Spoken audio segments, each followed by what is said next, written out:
everybody, and welcome to the Legendarium Green Team. Today I have with me Eradandis, Hello. and I also have the Soulution. Hello, everyone. I'm Cesky, and today we are going to be talking about Uncrowned, the 7th book in the Cradle series by Will White. So, I'll give a recap, but first, before that, just did you like this book? Yes or no? I, of course, am a yes. I did enjoy this book. Soulution, I assume you're also a yes? Yes, of course. Definitely a yes. All right. And Eradandis, how do you feel about this book? It was good. It was That's good. fine. We'll take it. Perfect.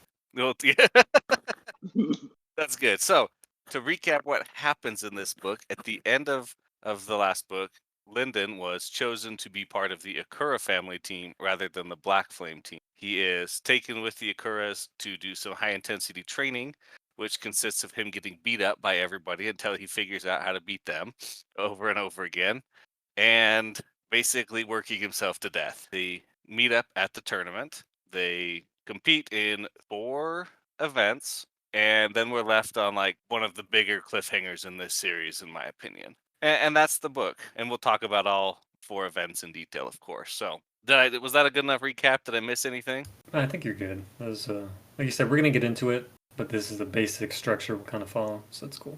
Yeah.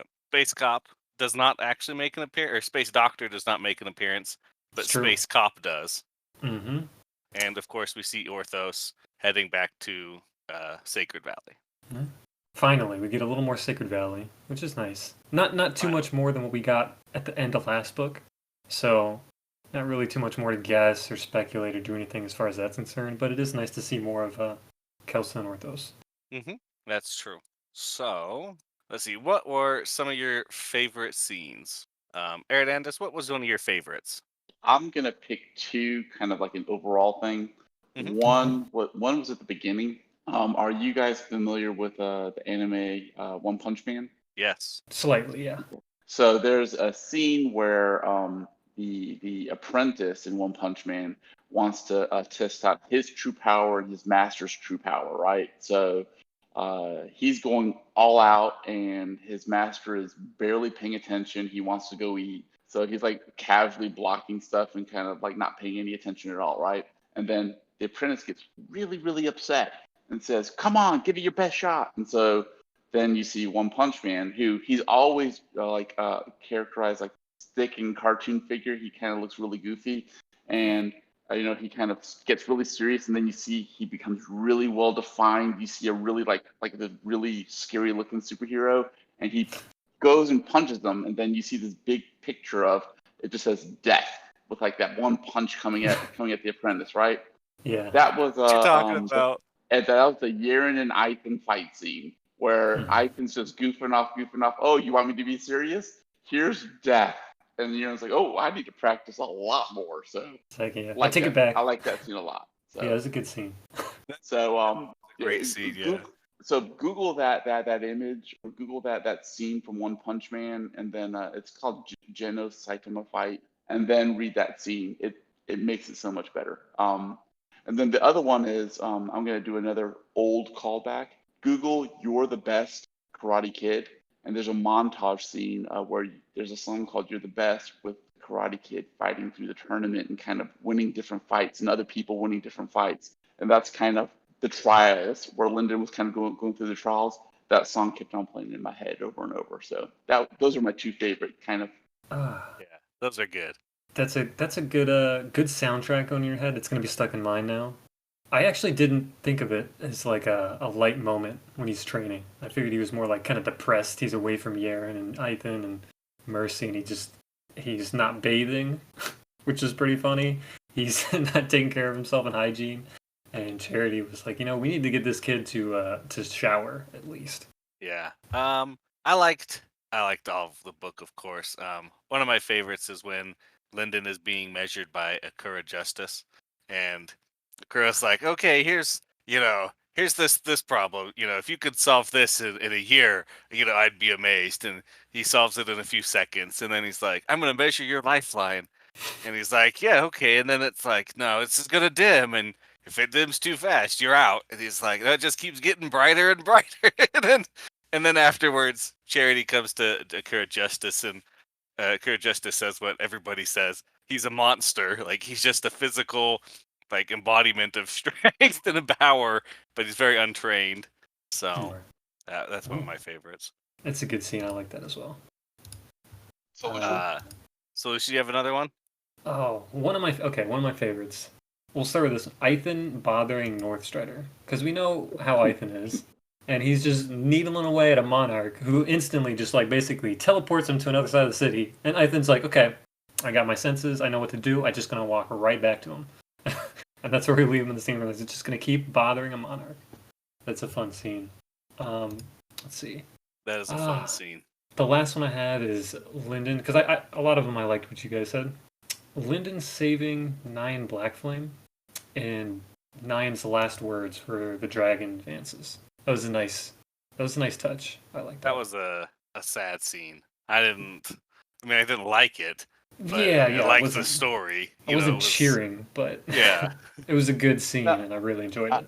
I'll give you that one. That was a good scene because it reinforces, the core tenets for the Black Flame path to Lyndon. Mm-hmm. So I like that. We get to see a hint of Orthos too that we haven't seen. Well, right. So it's nice.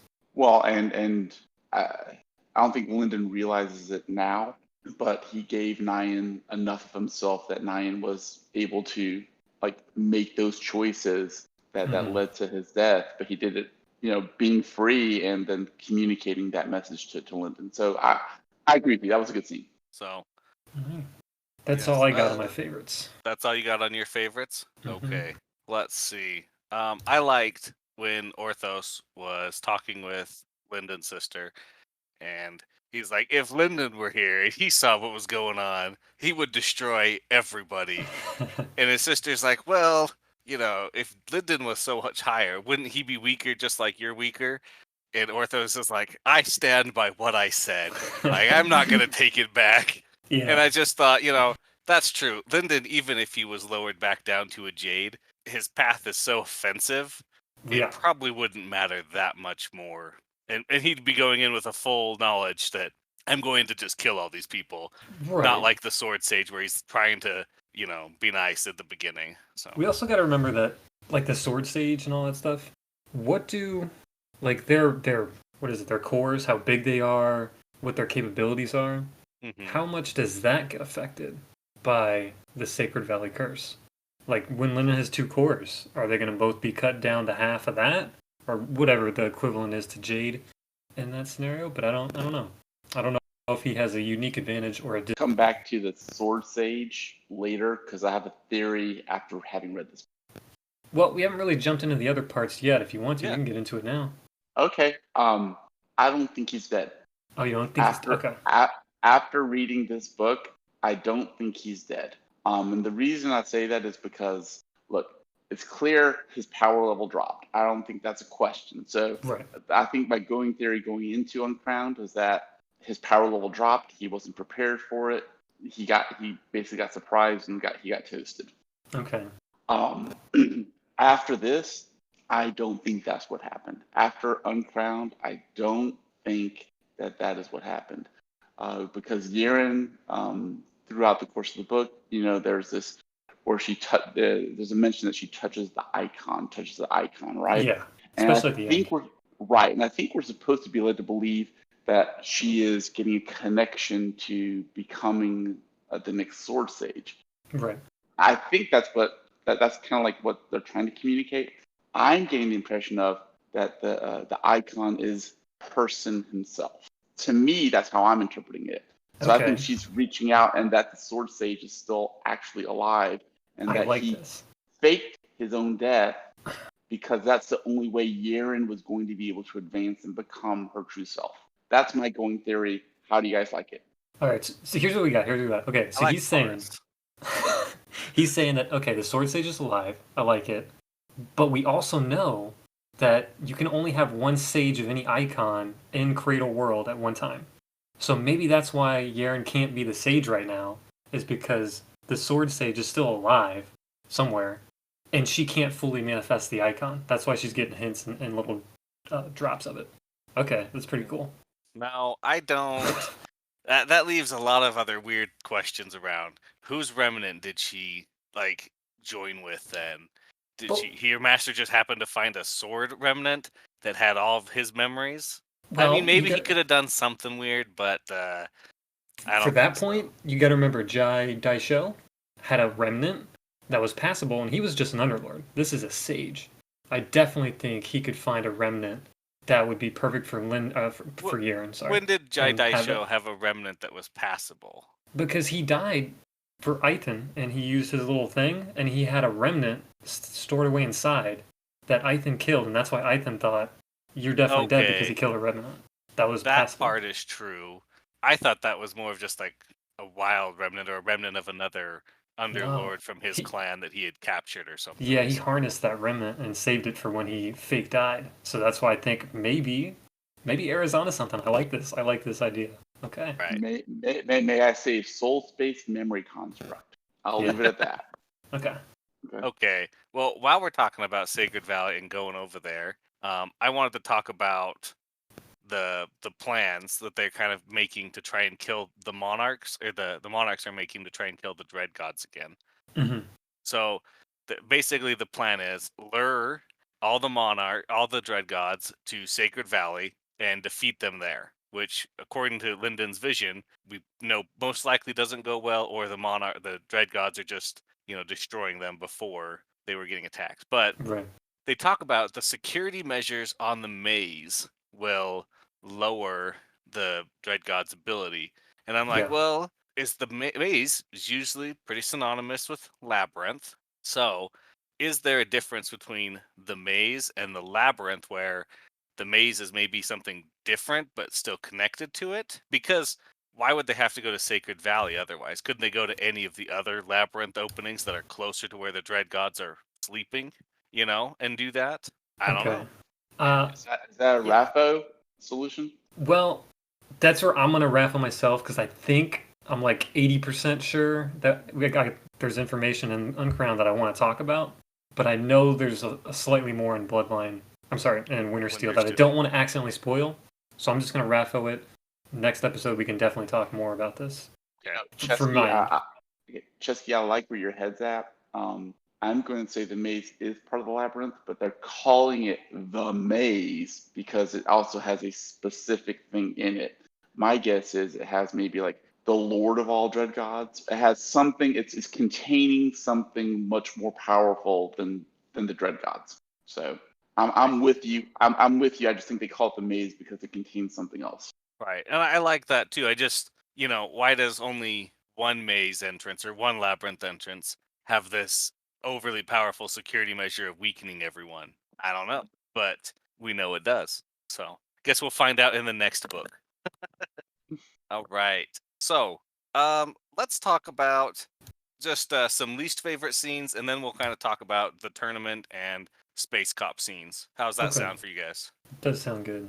Okay, let's see. My least favorite scene, obviously, Nyan Black Flame dying. I did not like that scene. I did not particularly enjoy the crown hunting scenes with Okay. Pride, but they were good. Don't get me wrong. They're just not my favorites. And obviously the reveal of the 4th round fight. I did not Yeah. like the reveal. I liked didn't everything either. that happened afterwards. Mhm. So. Eric, what about you? What were some of your least favorites? Well, can I go back to your scene? Yeah. Oh, yeah, you of course. mentioned that you mentioned Akura Pride. Every time like Akura Pride came on screen until the end, where we got a little bit more about his motivations. Mhm. Every time Akura Pride came on, after we kind of had the initial introduction to him, in my head it was in my head it kept on shouting Leroy Jenkins every time Akura Pride showed up because Yeah. he was just running into every fight. Everybody else was, let's make a plan. Let's do this. He's Akura like, Pride nope. just He's fight. gone. He's already So- gone. You're like, we Yep. weren't paying attention. He's already there. So we got to jump in. So save him. yeah. So anyway, I just another humorous thing that I in my mind that's how I envision Akura Pride. Yeah, Um, and that's very true. So least favorite scenes. I'm gonna make it more of a literary criticism than least favorite scenes. Okay. I'll spoiler this just in case because it's spoiled in the book, even though I don't think it should be a spoiler. The angler. When the angler is brought up at the beginning of the book, You know that she's a thief. You know that somehow there's some type of angle where her and Machiel have some type of tension or opposition to each other. Mm-hmm. And then later on, near the end of the book, again, spoiler, fast forward 30 seconds, you find out that she's a brochure. Mhm. There's no reason in terms of the plot of the book for that to have been revealed later. And actually, if it were revealed earlier, it provides more context and better context for the tensions between the Roshir and the Abadan had it been presented earlier. Because now you know, okay, the Angler is now in direct opposition to the Abadan, and that she's a thief in terms of trying to take the Abadan's power and not just for herself. It becomes a much more textured and layered reading when the Roshir reveal is added earlier as opposed to later. That's criticism one. Criticism two, I'm going to go back to Ghostwater. I'm sorry, guys. Whoa, let's not hate on a book we're not talking about. Wait, Yeah, okay. wait, All right, okay, okay. but I'll. Okay, so Uncrowned is split into two parts. One is the training montage, the training scenes where Lyndon is kind of learning, getting more skilled.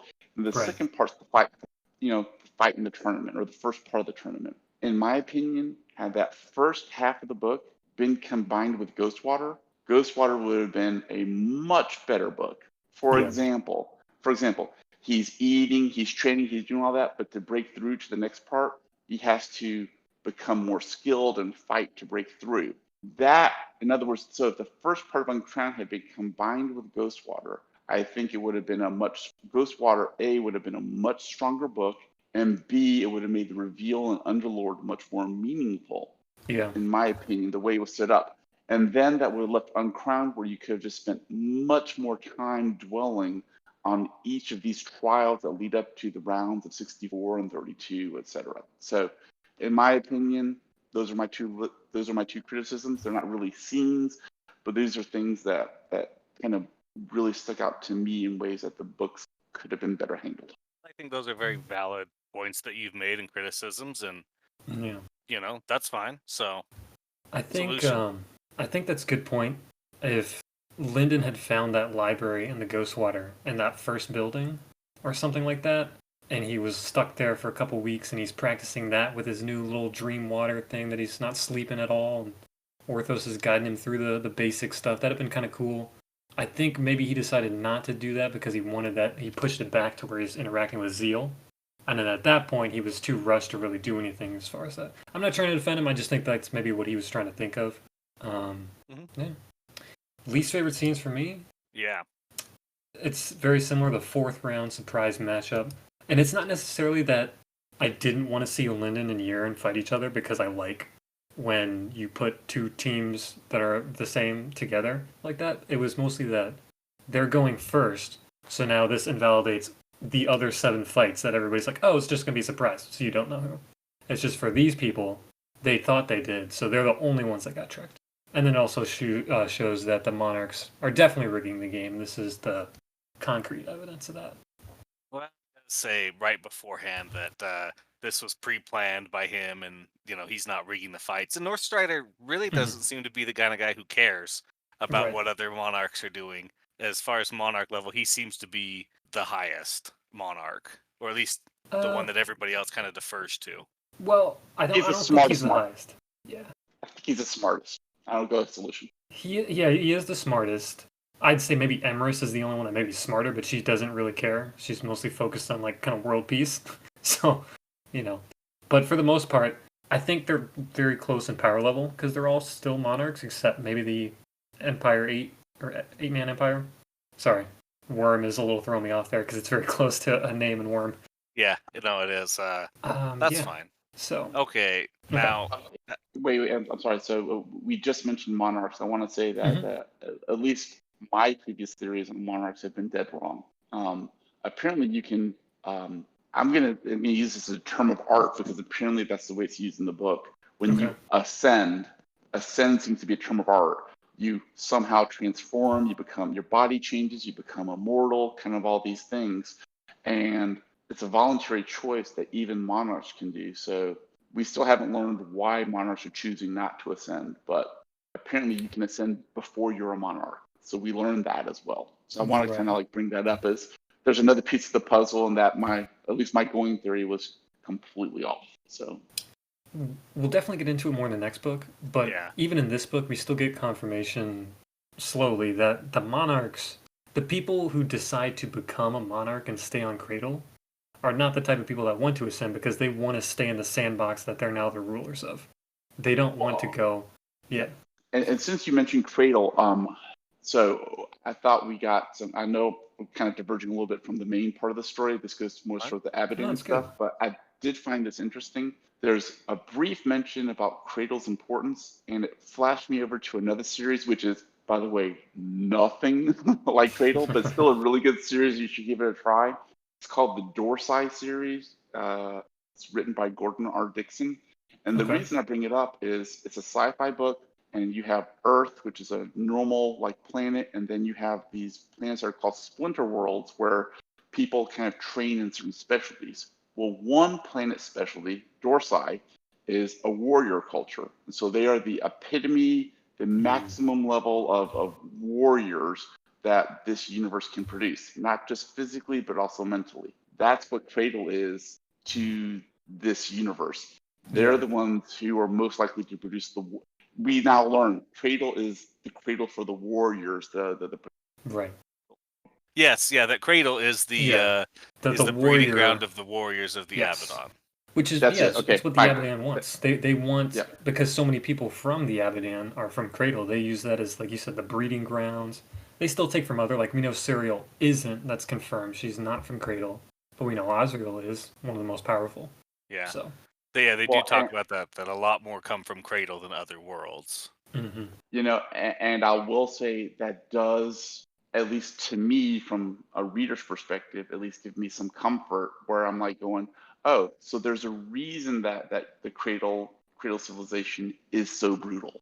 There's a reason why it's might makes right. There's a reason for all this. It's because they're trying to make it a breeding ground for the warrior. So I do like that in terms of world building.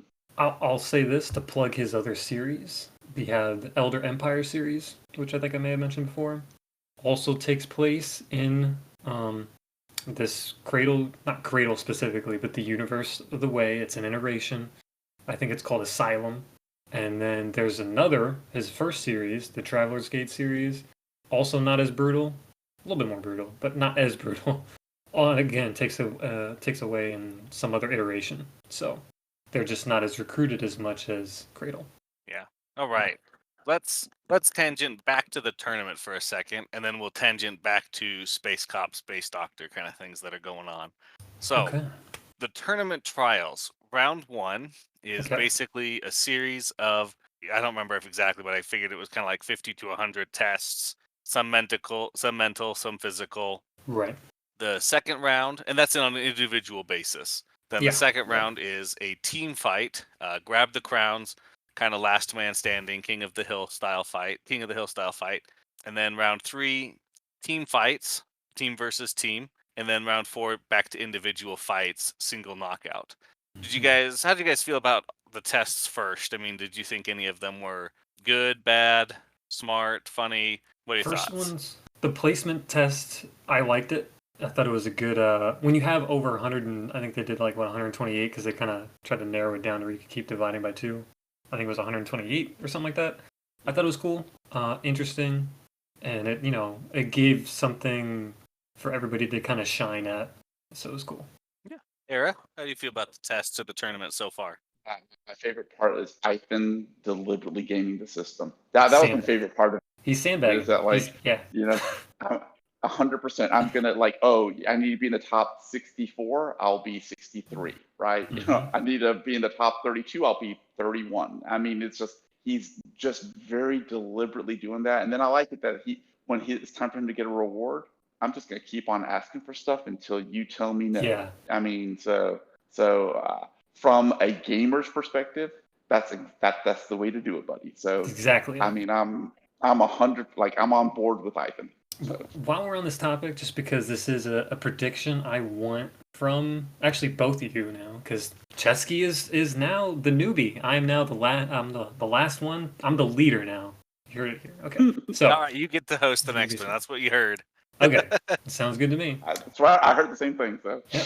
All right. So why is Ethan min-maxing this cloud? What do you guys think? Oh, I think it's just because he wants to get as much out of it as he can. You know, he sees the potential to get a lot of benefit, and he's just taking advantage of it. Okay. I agree, but I also think that he is not trying to win the Uncrowned tournament. His goal is not to win the tournament. His goal is to maximize the things that he does plan on getting, and his goal is to leave the planet. So I think when the hound comes and says at the end, "Hey, you guys want to get off?" You see how his eyes narrow, and they're talking about penance. And I think we're supposed to meant to believe that Ethan's going to be going after that one monarch who took out his monarch. Yeah. Reagan Shen. Yeah. I think in reality there may be a tension there, but I think in reality Ethan's like, this is the chance. My void marble told me to get off the planet. This is what I've been working for. That's my theory. Yeah. So that's why I think he's doing this one. I agree with the wanting to advance, but I think you're right that he wasn't planning on winning, right, or trying to win. I think he was just going to go for, right before the Uncrowned, the final 8 gets selected. But I think he might try and go all the way now, that he has a surefire way, 100% kill for Reagan Shen, who killed his monarch with penance. I think he's going to go for it. Whether he gets it, I don't know, but he's going to go for it. Well, and Cesky, you may be right. And I'll say this, what we've learned over the course of the last 7 books, and particularly this book, in my opinion, there's exactly one Underlord left in the tournament that can beat Ethan. Only one. Yaren. That would be Yaren. You don't think not even close. Sofara and the gold dragon could beat Ethan? No, I would be shocked. I would be shocked because whenever Ethan goes all out, like whoever he's facing is like meat. They're toast. He's gone all out twice, and both times the person it wasn't even close. They didn't even have a chance, and they got wiped out. The Redmond Hall guy and Jai Dai Show. I mean, when Ethan went all out, they were toast. All right. Before we move on, because we're on the predictions anyways for the tournament, with Ethan, I just want you to one more thing to remember. You have a monarch that is lowering themselves to Underlord right now. And what are your thoughts on that? It's never not gone well, so Okay. I'm pretty sure that Shamiara will accidentally break her Underlord status and go back to Monarch strength, invalidating her either in the middle of a fight or not, and then she'll be out. Gotcha. Well, I mean, I would say that first of all, her Madra is ridiculously overpowered, right? Yeah, Royal Madra. Yeah, where like, oh, well, I can take over other people's Madra and make it do whatever I want. Stop hitting yourself, right? I mean, it's ridiculous. But the one power that can probably counteract it is just pure Madra, just washing it clean, right? So if those two have to face each other, I think if they face each other at relatively the same strength, she's going to have to break out of the Underlord level to actually be able to beat Ethan. Yeah. Okay. I like that. And by the way, since we're I'm sorry, I just want to say since we're talking about like the tournament itself, look, we've only seen him twice, but he's one of my favorite side characters. I do want to see more of ZL. I mean, yes. I enjoy. You'll get more. I love the trope. I know it's a trope. I know it's supposed to. I know what it's supposed to be. I know it's supposed to go on. Whatever. I'm a sucker for that trope every time, and I love the way he's presented in the books. That's good. I have Zeal School. I have one more hot take prediction for the near end of the tournament. Okay. I think, like I said earlier, that Shamiara will do something and get herself disqualified, right? Yeah. Because she's a monarch playing at Underlord. And I think that might be an in for Linden. That North Strider might say, hey, you broke the rules in the middle of the fight. You went to monarch status and you shouldn't have. Or she accidentally kills somebody else and she's just dejected. He's like, all right, well, I need 8 people. And Linden is the one that I felt did the strongest performance of fighting versus Yaren. So he'd be kind of like that that sub 8, right? You know, he's like your sub for the final 8, and he makes it in by the skin of his teeth. The Maybe second round pick. I to don't get know. in. I hope. Okay. I hope Interesting. so. I love that. I love that. But here's my hot take: is that so we know that Lyndon's our main character, so we know that he's always got to have some type of special like thing that he gets, right? Mm-hmm. He failed. He failed at the Uncrowned tournament, right? I mean, and that's the one thing that goes through his mind, that he's happy that Yiren won, but he really thought in his heart of hearts he would beat Yiren, and he didn't, right? They went all out, and Yiren was just better, right? And let's tie that back into what we learned in Underlord. He's I'm never good enough. I'm always I always need to struggle to be more and more and more. This is his end. I think in Winter Steel, this is where Lyndon becomes a sage. Like, to me, this is where he's going to become a sage. He's going to become a sage. Was it 2 levels too early? A sage of worthlessness? Well, no, like a sage of like power or strength or something like that. Okay. Like, he's got I keep on going back to the unsold icon that he got at the beginning, you know, and I think it's something revolving around that. That's where I think Lyndon's going. Maybe he does get back into the tournament, and my theory is completely wrong. But I'm going to go into the theory that he doesn't make it back into the tournament, and that he somehow has to go through another trial himself and become like a sage. Yeah, I did want to say, it's not technically his first loss. It's like his first loss since he has Dross, right? Yeah, but he did. That's true. He did go all out against Jai Daisho or Jai Long, and still lose. Yeah. But that was, much earlier, much less practice, much less the ability for himself to be like, yeah, I can fight, and I am strong. He knew he was going to lose going into it. Yeah, I would say against Jai Long, there was a disparity in power. Like in Uncrowned, he was against the same power level.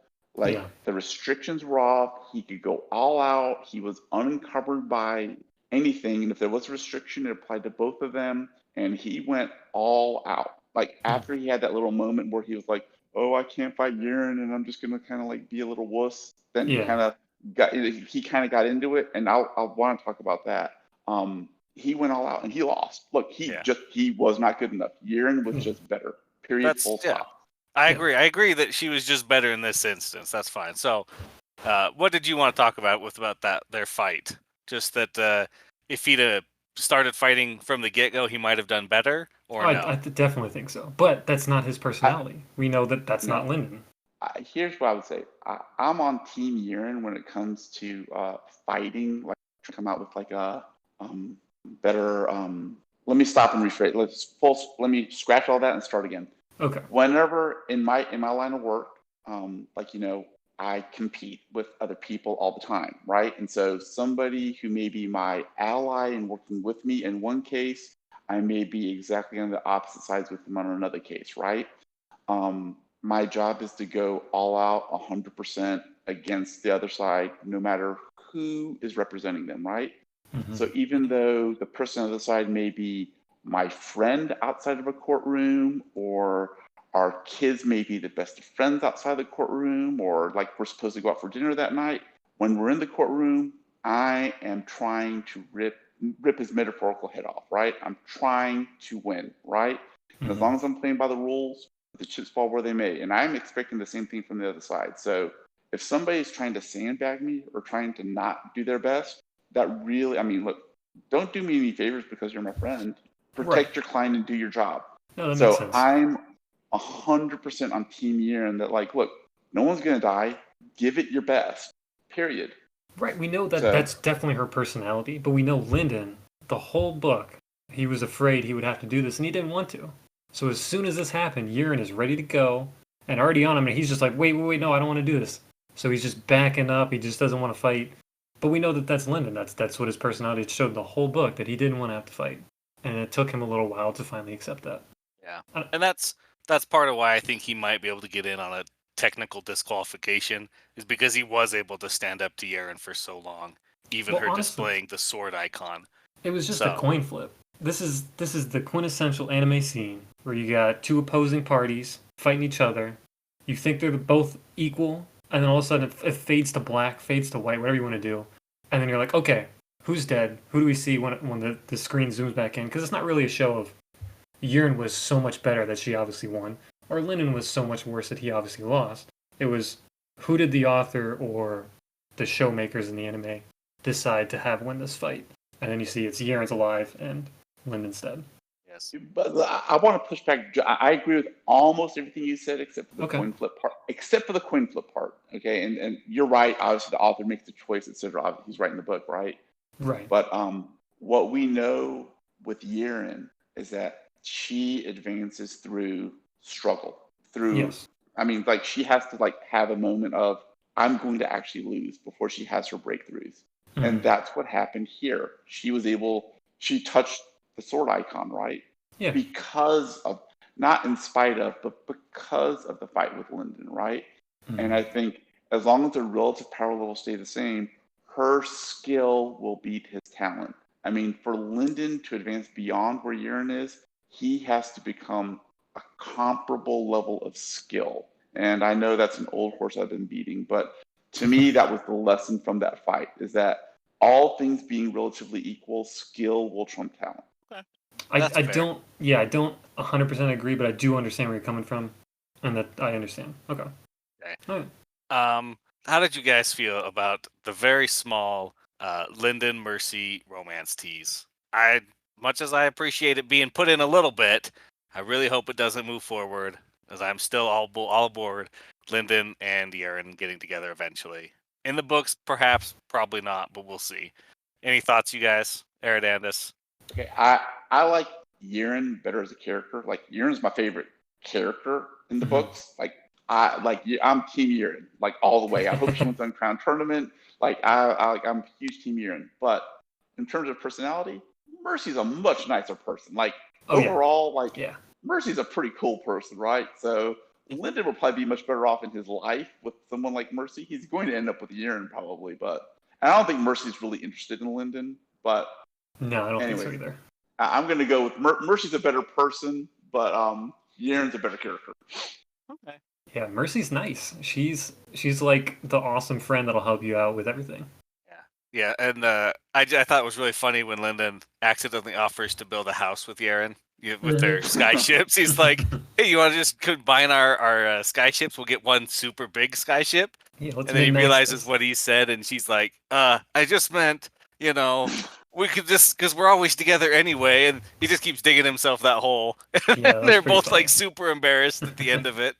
I love those kind of moments. They're just, I know they're fluff and they're not really that important, but I mean, I love them. They're just so fun. So no, and I did like that Akura Pride was like, yeah, fine, he's a good fit for you. Oh, so this was your motivation the whole time. Okay, yeah, that's why you hated him so much. Yeah. Okay, got it. All right, did you guys want to say anything else about the tournament, or should we just move on to Abadan Space Cup situations? Well, I know you said you didn't like the second round, because the second round we have what is essentially capture the flag, or I'm sorry, no, it's more like King of the Hill. Yeah. Where you have a crown, and we whittled down from the first round to 64. So now they're like, okay, so now we got teams. Who's the best team is basically what this round is. So you didn't like this? What did you not like about it? I liked the premise and the thought of it. If it was teams going in, the parts I didn't like was there were a couple of things that felt like inconsistencies to me.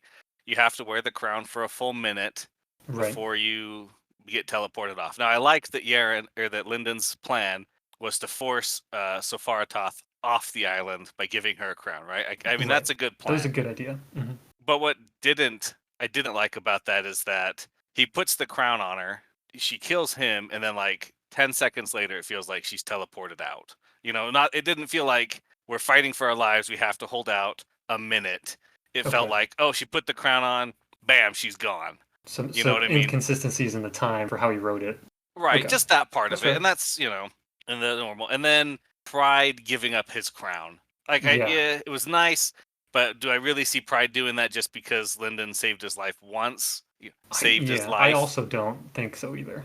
So that part threw me. The rest of it was really nice. Ethan, of course, sandbagging and being like, "Oh, I took a hit, darn!" Like I guess I'll have to wait and find another crown. And Yeah. those parts were fine.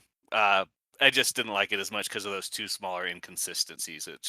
That's just smaller. So Okay, I makes would sense. say a little bit. I took a little bit of a different message from the Pride giving up the crown to Lyndon because I don't think it was because I do not think it was because Lyndon sacrificed himself to save Pride.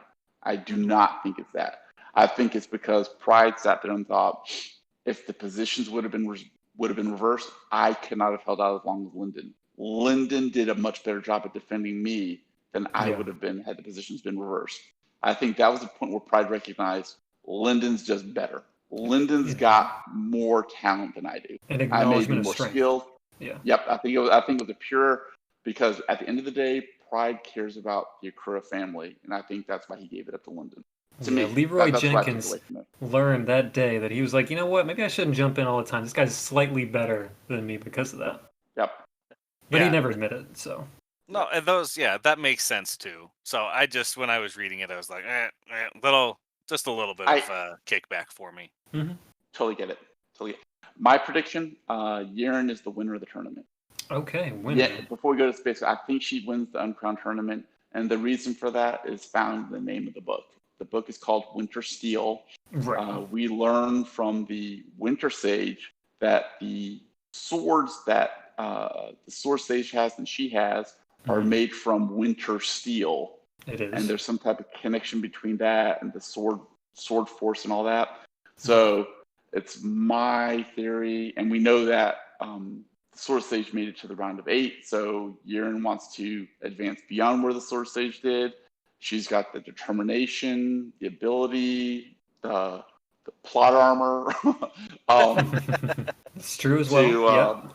To win the tournament. And if anyone's going to win the tournament and not give a damn about pendants, it's Yeren. So I was gonna say, who does she choose to kill with the unstoppable kill?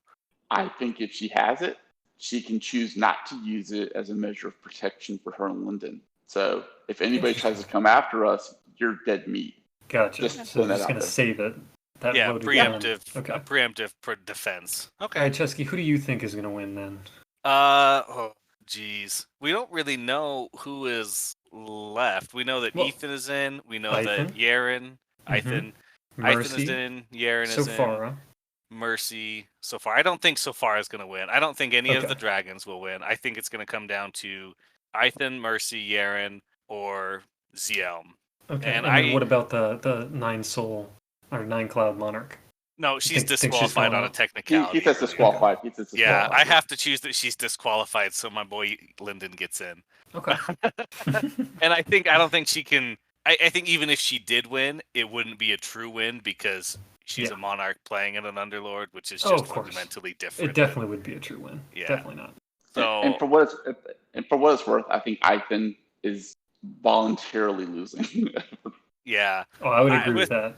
With the revelation of the penance, I don't think he will. So I think it's going to come down to an Ethan versus Ziel fight, and I think it'll be pretty intense because Ziel needs to get his Madra fixed, and Ethan wants to kill the Reagan Shen, and Ziel also wants to kill Reagan Shen and the Storm Court Sage who messed up his meridians. Yeah, he's got a grudge. The dude is he's not happy. So I think Ziel will go all the way, and it'll either be him or Ethan, from what I know at the end of the book. Okay. So all right, let's talk Space Cop. So that's right. A little bit of a recap. We see Machiel follow the Angler in high def I am you kind of a situation. He sees her steal some scythes that are prototypes to match Osriel's scythe, and then she sells them to the Mad King. And the Mad King tests his power, destroys a couple worlds, getting ready for a final assault on Abaddon. And Machiel is not cool with that, and he's not cool with sacrificing all the other iterations just to save a handful. Surprisingly, So, this is where you see a good part of his character. Like, maybe we shouldn't have advanced as far as we did, but we did, so we have to protect everybody. We can't just retreat and curdle up. Right. So, we know that the Vroshir, they collect worlds, Mm-hmm. So they go in, they steal a population, basically. They take all the natural resources, and then they just kind of abandon it. Now, what's their goal? Are they just the bandits of interspace, traveling around, capturing things for their own gain? Do they have a bigger goal? They just prefer chaos? What are you guys' thoughts? I just don't know. Is it a Raffo solution?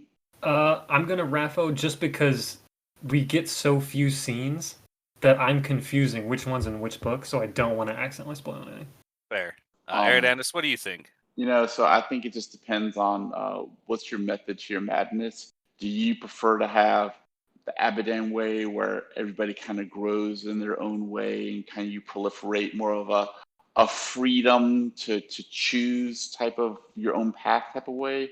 Or is it more controlling, authoritarian? I know best, so I'm going to choose the best parts of your society, what I think are the best, and put it together to form a more perfect world. I think those are the differences between the Abadan versus the brochure, in my opinion. Okay. Okay. I don't know. What do you think? Well, geez, what do I think? I think that the Roshir are mainly focused on just improving themselves and using other people to do that, where the Abaddon, grow with others, but it's more through a recruitment style of growing stronger and better. The Abaddon don't really interfere in the lives of people. Like if you're in an iteration, unless something bad happens, like in the beginning of Unsold, or your world is getting attacked by a chaos shard, then they don't really interfere until it's time for like individuals to advance, and then they give them that option. So I think the Vroshir are much different in that they actively take a huge role. They're fighting, they're stealing from them. They don't seem to have any respect for like what appears to be, from our position, like a lawful and healthy community of the Abadan. They grow, they live. We don't see any like big conflicts. There's not like, oh yeah, here we are in Abadan, the most ruthless sector of of our galaxy. Lots of crime, lots of poverty, lots of destruction here. Everybody seems to be relatively happy and like okay, right? They don't seem to be too harsh. Maciel and his tempting fate obviously is a little harsh, where he's like, "Oh, you messed with fate. I got to reset it." But that's more like, well, I got to keep the universe on track, right? Versus letting it just kind of people change it how they will. So Mm-hmm. I think they're well, and the fact that the Mad King goes and destroys 4 worlds to test his scythe just because, right? I mean, he's not doing it because, oh, I have a bigger threat on my side. He's like, I'm Yeah. going to attack the Abadan, who so far been peaceful. Well, I mean, not to them necessarily, but like in general, they're not like an anti-war. I'm gonna go murder all the Vroshir just because we can. They're more defensive. This is the first, I believe, this is the first book that we get where we've seen the brochure before, but this is the first time where we've had something outside of Cradle that wasn't an Abadan perspective. So it's nice to see that, the Abadan's not perfect, but also the Abadan was our only perspective before. They could have been the bad guys and we would not have known. And I was kind of going for that theory where Era was mentioning, where maybe the Cradle robbing team is going to be anti-Abadan. I don't know, because we weren't getting anything but the Abadan perspective. What do you think, Era? So, I have actually 2 questions. Both maybe Raffo. So they'll maybe be to Cesky or not. So, Okay. First book, the guy who came down in the middle of the first tournament in Unsold and ripped Linden's head off in Serial Reset Time. Yeah. Is that guy a Roshir? As far as I know, no, that's not made clear. Or if it is, we don't learn that until later. Okay. It's about him in general, though, because apparently he was part of that clan. So how Yeah. did he get to gold enough to ascend if he was in Sacred Valley the whole time? Well, like So- Osriel, the same thing. Like Osriel, not that he was from Sacred Valley, but this could have been thousands of years ago before even Sacred Valley was the script. Okay, I for guess something. that's true. Okay, sorry. Yeah. Second question, Era. Okay, second question. So there's an Abadan or an ascended person who is talking to his presence to get information about Cradle as the story goes along. Yeah. Who is that I have a theory, but who is that person? I don't know either. What is your theory? What are you thinking? I think it's Osriel. Okay. That's what Because I think. I was like, yeah. He's keeping tracks on the people he wants to form his team when they ascend. Right, if he's giving out his little orb of memories to his ancestors, or whatever, his line, technically, on Cradle, I think he would check in occasionally, especially because I don't believe he's dead. I'm just a fan. I don't think he's dead, so I think he would check in once in a while and see what's going on. But Especially if Fate's being intervened in Cradle. If he's not dead, is he incapacitated to the point where he wouldn't be able to do that? I mean, you'd have to be basically dead for someone like Dross or a presence to not be able to function with you, right? Or unless that's removed. I don't know. At least that's my opinion. Yeah. So it's either one of two things. Either he's in captivity, right? That's one theory. Okay. Or he faked his own death. I think faking, but I think there's got to be a reason that we don't know yet why he would do it on that scale. Yeah, I think he faked his death, but I'm just putting it out there that there is the potential that he was captured and kind of being held. But by who? Obviously, It doesn't seem like the Vroshir have that capability, because he's basically the strongest of the Abadan. Just physically. I mean, just like he is. Right. I always just kind of thought it was Suriel still doing that. In the first couple books, it's her doing her little checkup. And it's not even like she really cares that much, but she saw the potential, and so she just keeps following up on him. Mm-hmm. So that was my thought as well. Just it's Serial, just keeps keeping that check in. Although we did not see Space Doctor this book at all. It was all Space Cop Maciel. We did not. So I have another question, since we're talking tangent. This is a tangential question after this, but since we're talking about presences and everything like that. And Dross is the closest thing, or either he's an actual presence or the closest thing we have to a presence that's been created on Cradle. Right, that's what it is. So that second part. Yeah. Mm-hmm. And Northstrider has his presence, or he's made something that he thinks is better than what he would have made on Ghostwater. Right. So this is me brainstorming as we were talking. Sure. What are your thoughts? I'm going to Cesky this because it's probably a Raffo to you, Soulution. Okay. What if Northstrider wants to see more, discover more about Dross, and the only way to do that is to put Lyndon under stress, and the only way to do that is to get him back in the Uncrowned tournament? I would love it. That fits his theory. You just gave more ammunition. That fits my theory. That fits everything. I am worried, though, that, well, I'm both worried and not worried, because as a monarch, Northstrider is like, he wants to know. So let's say he learns all about Dross. He says, okay, I soaked a mind construct in Dream Module for 50 years to 100 years. I give it some of these things, some ghost water, now I have a better presence, right? Because his is like the highest quality, but it's still a lower quality than Dross, right? Well, so yeah, we don't know that. I understood. Do we know that? I feel like I know it, but at the time I read it, yeah, exactly. Yeah, but whether it's 100% confirmed, it's not really. But the fact that Dross has a personality, though, and I feel like that taints perspective on the relationship with Lyndon, and then what Northstrider's presence is, because, like you said, 50 years in a Dreamwell, Dross is now basically an entity. It's almost not like a person, but it's a being. It's like an AI, whereas Northstriders and everybody else's presence, Suriel's, Azrael, Maciel, everybody out there, they all have ones without personalities. Whether that's by design. I felt like Suriel's had a personality, but it was kind of more of a subservient personality, and kind of just like, hey, like, are you sure you want this information? Like, okay, here you go, I'll give it to you. So the personality was just hidden because they were like on duty.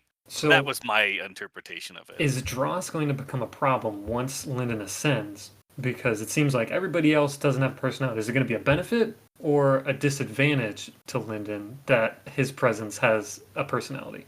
I think it'll be a bonus. But to answer Era's question, I think I see two ways. I see either Monarch being like, or Northstrider being like, oh, it's only 50 years. I've got another 50 years. I'll just create another Dreamwell. I'll create another thing to stick it in. I don't need all the scientists. Or he'll try and steal Dross. That's what I was gonna say. I don't want to spoil anything for Raffle, but what if he just like ripped him out?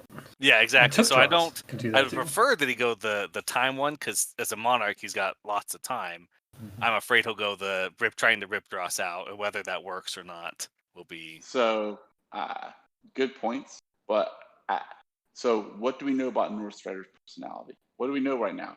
I don't think we've seen any indication that he's deliberately hostile to people, unless they unless you're a dragon or something, right? Like, Yeah, he has a vendetta against dragons. Yeah. I mean, aside from dragons, he's more indifferent to people than he is actively hostile.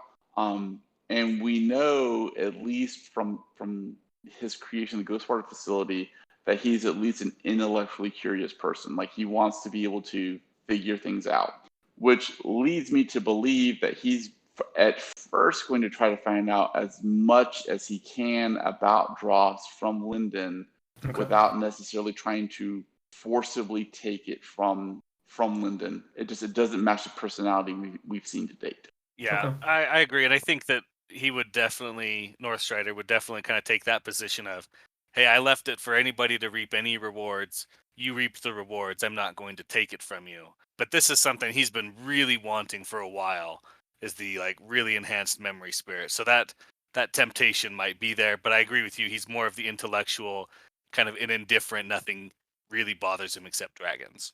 Yeah, and I would say this, he's going to be a little bit more like Icon of, you did something that surprised me, that was unexpected.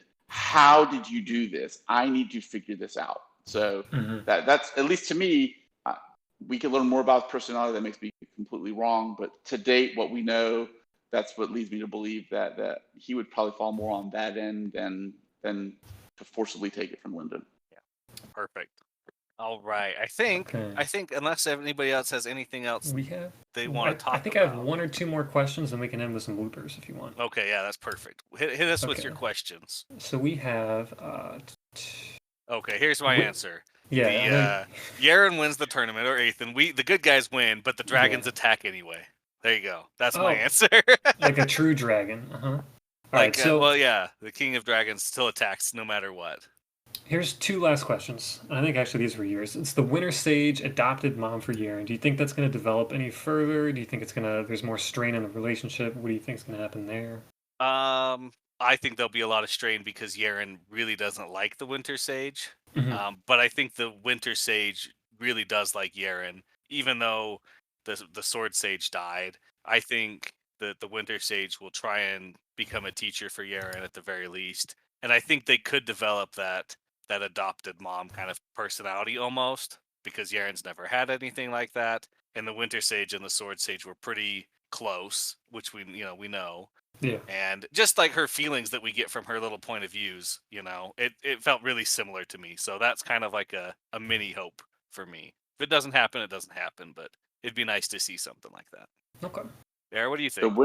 The Winter Sage, as developed, is an unstable personality. Like, is an extremely unstable personality. Or in D&D terms, she's chaotic neutral, right? I mean, you just don't know how she's going to react because it just depends on her emotions at the moment. So in a reasonable universe, based on the information we have, she could just as much have an abusive relationship with Yaren, an emotionally abusive one, as a good one.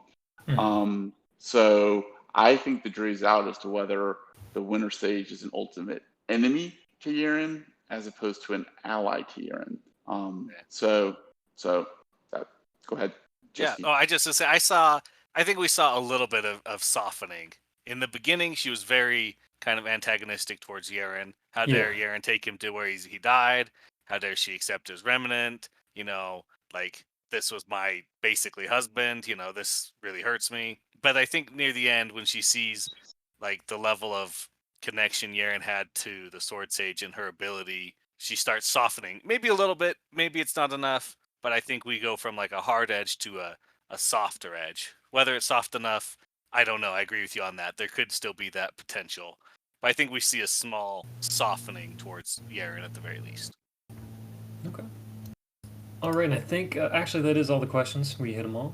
So if you want, we can go over one or two bloopers that Will White kindly put in. Yeah, I had one. You got something? Can I say this before? Because I want to let you guys do your bloopers. I just want to say this I really love the idea of an author deliberately putting in, here are things that I'm putting in as deliberate jokes, or these are things I literally took off the editing room floor because they weren't going to fit in. and just throwing them in at the end of the book. I think it's absolutely hysterical. Hat tip to you, Mr. White. That's well done. Go ahead, guys. It's a great concept. I really wish that more authors took his stance because they get a chance to be silly, but they don't have to shoehorn it into like their narrative if it doesn't fit, which is nice. I like one part about the bloopers that is good that I think is specific to this set of bloopers is or others is just him being like him addressing people's concerns without actually addressing them in the book. Specifically, Yaren, one of the bloopers is Yaren asking how a bunch of Jades killed the Sword Sage, and being like, "Oh, I wonder why no one's asked that before." And he's like directly putting it in people's minds, like, "Yes, I wonder why no one's asked that. Like, I'm not an idiot. Like, I had a plan. Like, I know what's going on." Just him being able to like forcibly push back to the community that reads his books without being like rude about it. Where he's like, he's being fun. Yeah, where it's like, "Hey, I know that like this is a common question you guys have." Like, oh no, it's fun. You see way he pokes fun at it. So definitely. Soulution, what was one of your favorites? That one. Okay, so then here's a fan favorite of the subreddit. I'm not necessarily the biggest fan of it, but Little Blue instead of Yaren as the fighter, as the switching matchup at the end there. And then she pulls out a knife and charges Lyndon. I was like, that's interesting. Okay, that's kind of funny. Silly. That's cool. I think But the kicker... it's not like the funniest one. No, it's okay. But the Goku one is Fury. Because Fury in my mind, until the end of this book, when I read this book, I was like, Fury reminds me of somebody, but it was itching in my brain. And I didn't remember. I was like, who does he remind me of? And then he did the Kamehameha. And I was like, oh, I'm an idiot. Of course it's Goku. And now I can't see anything but Goku as Fury. Also, like that he stops at the middle and he's like, "Hey, don't say any more of that. We're gonna get sued." Like, yeah. So it's a great fun scene. Poking, so. Great scene. Eric, did you read the bloopers? I did read the bloopers. I mean, okay. But like, yeah, you guys love these bloopers, so I want to like let you guys like have your moments. Whereas to me, what I would say is, as opposed to picking one blooper, to me, kind of like what carries me through these books is the author's he definitely has a well-developed sense of humor, and it's a really hard thing to write an action story or a story that's supposed to be serious, and then just insert jokes, whether they're meta cultural jokes for the moment or just jokes in general.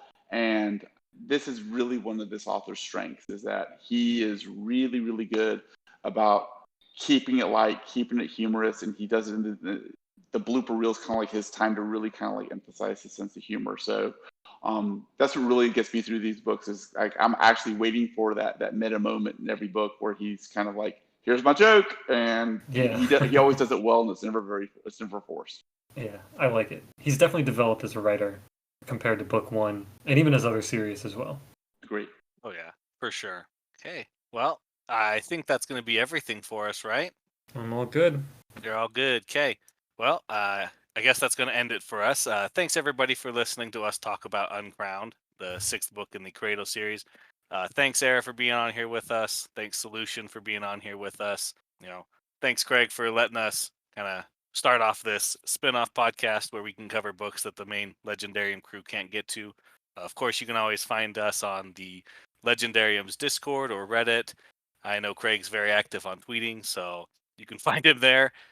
We will be back soon with the 8th book and final so far, Winter Steel. It'll be good. We'll get to so many predictions, because none of us will know what happens after that. We're all going to get into it. Is that going to be where you guys are going to make fun of me? Not that you guys haven't already, but... No, you're going to get some answers. Cesky's going to get some answers. I'm not going to get any answers because I read this. But from here on, we're going to all be in this together. It's going to be really cool. That's cool. I have one more thing before we sign off. Yeah. Cesky, what is the one thing you're most looking forward to finding out in Winter Steel? Probably about Sacred Valley. Okay. I want to find out the most about Sacred Valley and the Curse and Orthos and the labyrinth/maze there. Mm-hmm. Second would be Abaddon stuff, and then third would be kind of future politics of Cradle. Okay. Cool. All right, everybody. Thanks again, and we'll see you guys in the next episode. Goodbye.